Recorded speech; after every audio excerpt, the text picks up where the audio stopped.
Hi there, today I'm going to show you how to replace ink cartridges in a HP Photosmart 5524. Now, unlike other maintenance processors, you don't actually need to use the screen or the buttons found on the front at all for the actual cartridge replacement. So I'm going to take myself off to the side to gain access to the cartridges and the inside of the printer. Now we do this by lifting the scanner bed, so you've got the actual scanner on top where you put your paper. Underneath there's a slight recess. It hasn't got like any dedicated handles or anything, but you can see there's like a little recess in there. So we just lift up gently, and when we do, the printer will recognise what we're doing and slide the cartridge cradle from its hiding spot, stopping here. Now if it's not as obvious what colour is what, you have indications of the magenta, cyan, yellow and black along the top. So for the sake of argument, I'm going to change the magenta. To do that, as you see, I just press down on this little clip at the front and lift them out when it comes clear. You have to tip out a bit of an angle because of the shelf at the back, but it's pretty simple. Now, you just take your replacement cartridge.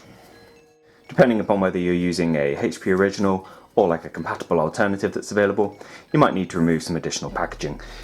They'll quite often have a pull tab on the top, which you just whip off, normally yellow or orange. And some compatibles have like a little clasp at the bottom.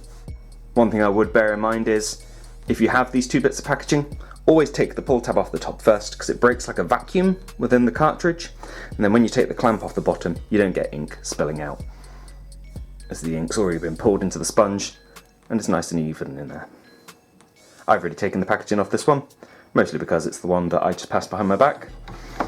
So I'm going to slide it back into the printer, angled downwards so it goes under that shelf I mentioned. We just apply pressure till we hear a little click, and you can see that's fallen into place as well now.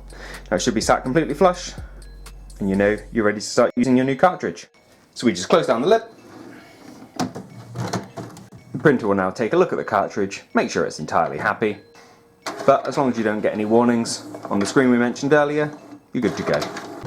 Again, if you're using compatibles or something like that, you may need to indicate to the printer that you're happy using a compatible cartridge.